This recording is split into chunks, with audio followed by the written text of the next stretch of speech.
O Senhor esteja convosco.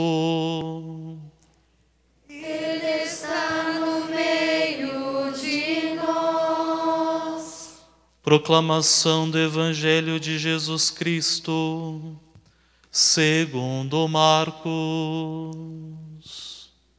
Glória a vós, Senhor.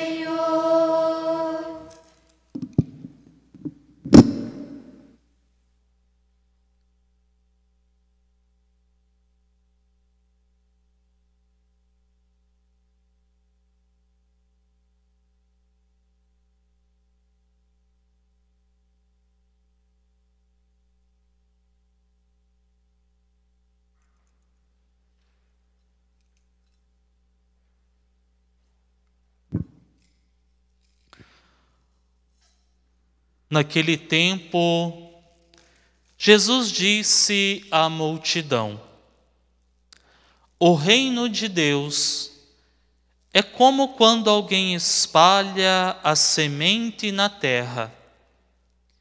Ele vai dormir e acorda, noite e dia.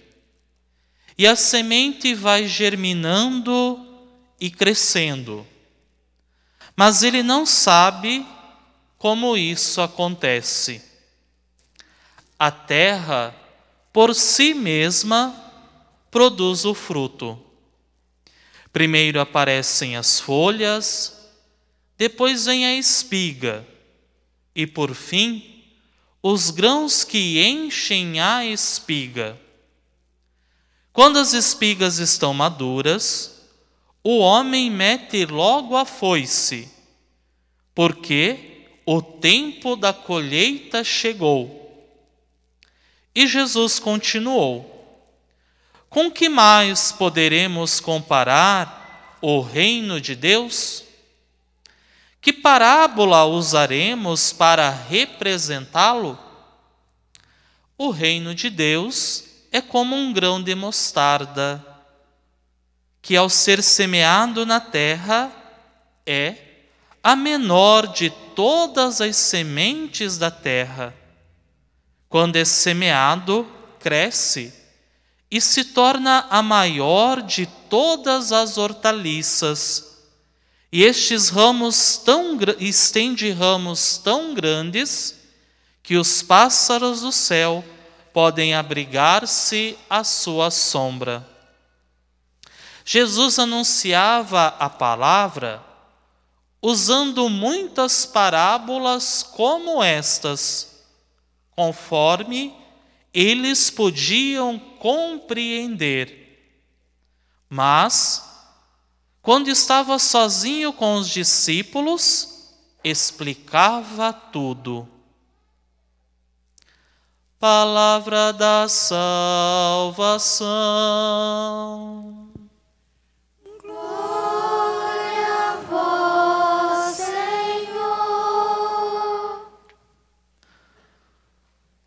Louvado seja nosso Senhor Jesus Cristo. Para sempre seja louvado.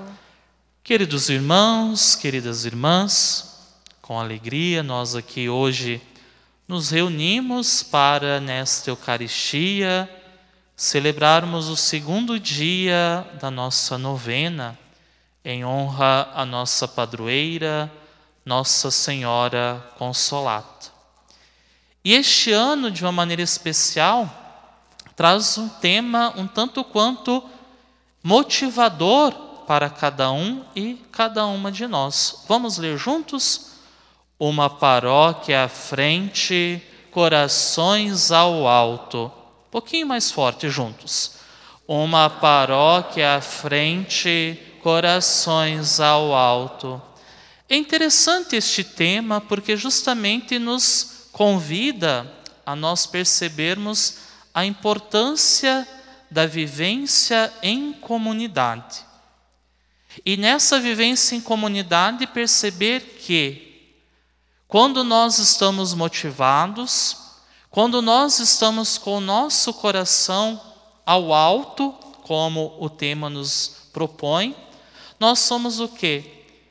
Chamados a cada vez mais estar com Jesus. E neste querer estar com Jesus, nós o quê? Vamos construindo a nossa comunidade. E construindo a nossa comunidade, nós vamos o quê? Nos encaminhando para a vivência da proposta daquilo que Jesus quer de cada um de nós, que é justamente buscar trazer a experiência do reino de Deus no hoje das nossas vidas. Veja, queridos irmãos e irmãs, que o evangelho que nós ouvimos, que corresponde à liturgia do 11º domingo do tempo comum que nós estamos vivendo dentro do nosso calendário e da nossa caminhada litúrgica, ele nos traz hoje justamente este trecho do Evangelho de São Marcos que nos fala sobre o reino de Deus. A segunda parte do tempo comum dentro da nossa caminhada litúrgica justamente nos propõe, refletirmos sobre esse chamado que Jesus faz a todos nós de buscarmos viver o reino de Deus. E aonde nós, enquanto cristãos e cristãs, batizados e batizadas, somos chamados então a cultivar essa experiência do reino? Justamente dentro da nossa comunidade. E quando nós buscamos viver essa experiência dentro da nossa comunidade, nós vamos o que então? Trazendo um pouquinho daquela experiência de céu, que Deus quer e nos ensinou através de Jesus para cada um e cada uma de nós. A segunda leitura tirada do livro, da carta de São Paulo, nos fala justamente sobre essa experiência do céu. E São Paulo ele é bem enfático quando nos fala sobre isso, quando ele nos fala sobre o céu. E aí hoje ele nos fala também quase como que uma parábola, quando ele nos fala das tendas. Mas a nossa tenda não é aqui. A nossa tenda principal é aonde? É no céu, junto de Deus, junto de Jesus, junto de Maria. A nossa tenda aqui é uma tenda momentânea, onde nós devemos o quê? Buscar nos preparar para quê? Para que um dia possamos habitar na tenda principal, que é onde está Deus. E onde é essa tenda? Essa tenda é justamente o quê, meu irmão e minha irmã? Essa vivência comunitária.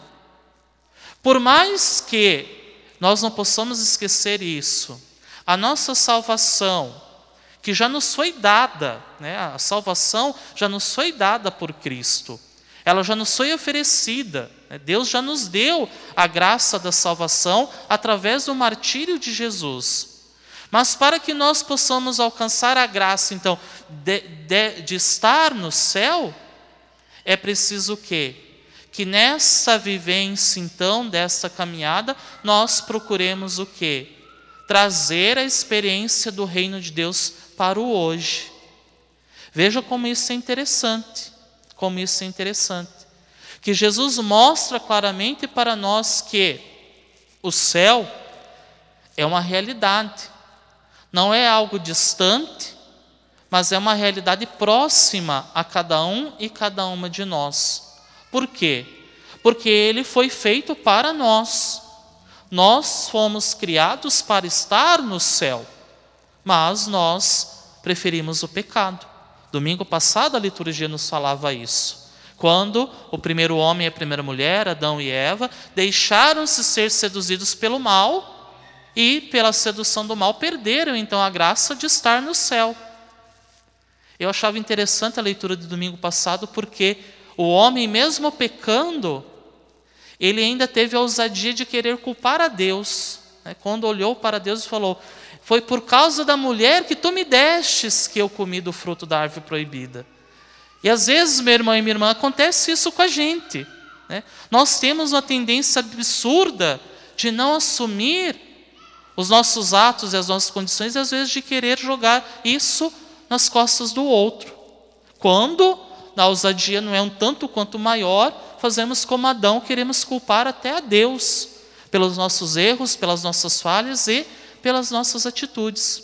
Mas a experiência de comunidade, a qual nós somos chamados enquanto igreja a viver, por isso que nós somos batizados, e enquanto batizados nós pertencemos à comunidade de cristãos e cristãs, é que nos motiva então o quê? A viver essa experiência de levar a paróquia à frente. Por quê? Porque a experiência da comunidade, a experiência da paróquia, meu irmão e minha irmã, é justamente essa proposta de que, enquanto igreja, porque nós somos igreja, a igreja não é a estrutura física, a igreja somos cada um e cada uma de nós. Enquanto nós, enquanto igreja, então, buscamos viver o reino de Deus, no hoje da minha vida. Não deixando para amanhã, achando que é só uma realidade transcendente. Não, ela é uma realidade presente e a qual nós devemos trazer para a nossa vida. E aí Jesus, para explicar isso, nos fala de maneira com parábolas. Ele usa de parábolas para falar para nós. Hoje, a liturgia nos traz 2 parábolas para que Jesus consiga explicar um pouquinho da experiência do reino. E é interessante esta atitude de Jesus de se utilizar de parábolas para explicar o reino de Deus. Por quê? Porque assim Jesus não explica tudo e faz com que as pessoas na época, e hoje também nós, sintam aquele desejo de querer compreender mais. Parece que fica aquele gostinho de querer entender. Porque às vezes quando você lê a parábola, e pensamos quando Jesus falava para os discípulos, alguns compreendiam uma parte, outros compreendiam outra, e então surgia o quê? Aquele desejo de querer compreender, de querer buscar, de querer estudar. E esse desejo, meu irmão e minha irmã, deve ser algo então também, como o padre dizia, muito forte em nós. Nós devemos ter sempre essa vontade de querer conhecer mais a Deus. Conhecer mais a Deus. E aí o padre não está falando de formação, de curso, de estudo disso, de estudo daquilo, que isso também é importante, é muito importante. Nós participarmos daquilo que a igreja nos oferece para que nós possamos compreender o que Jesus nos fala. Mas também para que nós possamos o quê? Conhecer Jesus através da parábola, da palavra. E aí é muito importante o quê? Nós compreendermos que somos nós chamados a rezar com a palavra de Deus. Meu irmão e minha irmã, nós temos que aprender a rezar com a palavra de Deus. Nós temos que aprender. Não que as outras orações não sejam necessárias, ao contrário. Quanto mais nós rezamos com a palavra, nós vamos compreender o Pai Nosso, nós vamos compreender a Ave Maria. Por quê? Porque são orações contidas na palavra. E aí nós vamos rezar com mais gosto até. E aí, meu irmão e minha irmã, perceba um detalhezinho. Lá no final do Evangelho, Jesus, quando estava só com os discípulos, o que Jesus fazia? Jesus explicava para eles o sentido das parábolas. Isso também é conosco. Quando nós estamos no silêncio da nossa oração, Jesus também fala conosco. Jesus também explica as coisas para nós. É preciso o quê? Que nós aprendamos também a silenciar o nosso coração, a silenciar a nossa mente, para deixar que a palavra de Jesus contida nos evangelhos toque realmente o meu coração e me ensine, me instrua e guie os meus passos e os meus caminhos. Pois somente assim nós vamos conseguir o quê? Compreender aquilo que Jesus nos fala. E um detalhezinho também interessante, que a palavra de Deus hoje nos apresenta. a esperança. A esperança. Na primeira parábola que Jesus nos fala, veja, o homem planta semente, ele dorme, ele acorda, ele cuida da terra, ele volta a dormir, mas ele não sabe como que a semente germina, como que a semente brota, mas ele vai ali na esperança. Hoje, com a tecnologia, nós sabemos como que isso acontece. Mas na época de Jesus não se sabia como que era o processo de germinação. Mas mesmo hoje tudo isso acontece por quê? Por graça e obra de Deus. Porque por mais que a gente adube, por mais que a gente cuide, por mais que a gente zele, se Deus não manda a chuva, não brota. Não é verdade? Assim também é, meu irmão e minha irmã. Então, fazer com que nós aprendamos a ter a esperança. Confiar em Deus. Confiar em Deus. Nós, enquanto cristãos e cristãs, não precisamos confiar em mais nada. Nós não precisamos de horóscopo, nós não precisamos pensar em destino, ir atrás de cartomante, querer saber do nosso futuro. Não precisa. Se você tem fé, você não precisa de nada disso. Por quê? Porque você tem Deus. E quando nós temos Deus, tudo isso nos basta. É o que nós precisamos. Então, aprendamos a ter a confiança em Deus. E para encerrar, o tema do dia, Nossa Senhora e São José, modelos de pais educadores. Modelos de pais educadores. Peçamos justamente a Nossa Senhora e a São José, nesse ano que nós estamos vivendo, na nossa igreja, o ano de São José, que nós, enquanto família, mas também enquanto igreja, aprendamos a ser como Maria, aprendamos a ser como José, que souberam caminhar e educar o próprio Filho de Deus, e fez com que ele assumisse com mais coragem os desígnios a qual Deus confiou a ele. Por quê? Porque ele teve alguém aqui na terra para dar um suporte que ele tanto necessitava. E hoje nós também somos chamados o quê? A confiarmos em Maria e a confiarmos em José e sabermos que também nas nossas cruzes eles vão estar conosco. José não caminhou com Jesus, mas Maria caminhou com Jesus até a cruz. Mas com certeza José deu a força necessária para que ela pudesse suportar o sofrimento de ver o seu filho sendo açoitado, sendo xingado, sendo chicoteado e carregando o peso da cruz. Meu irmão e minha irmã, peçamos nesse dia a nossa mãe, Nossa Senhora Consolata, que assim como um dia, quando ela foi encontrada, ela curou os olhos do cego, que ela cure também as nossas cegueiras e que nós possamos aprender a confiar plenamente em Deus, viver a experiência do reino, aprender a ser comunidade e nos alegrarmos, fazendo com que a nossa comunidade caminhe sempre mais para a frente. Louvado seja nosso Senhor Jesus Cristo. Para sempre seja louvado. E juntos professemos a nossa fé. Creio em Deus Pai Todo-Poderoso, Criador do céu e da terra, e em Jesus Cristo, seu único Filho, nosso Senhor, que foi concebido pelo poder do Espírito Santo, nasceu da Virgem Maria, padeceu sob Pôncio Pilatos, foi crucificado, morto e sepultado, desceu à mansão dos mortos, ressuscitou ao terceiro dia, subiu aos céus, está sentado à direita de Deus Pai Todo-Poderoso, donde há de vir julgar os vivos e os mortos. Creio no Espírito Santo, na Santa Igreja Católica, na comunhão dos santos, na ressurreição da carne, na vida eterna. Amém.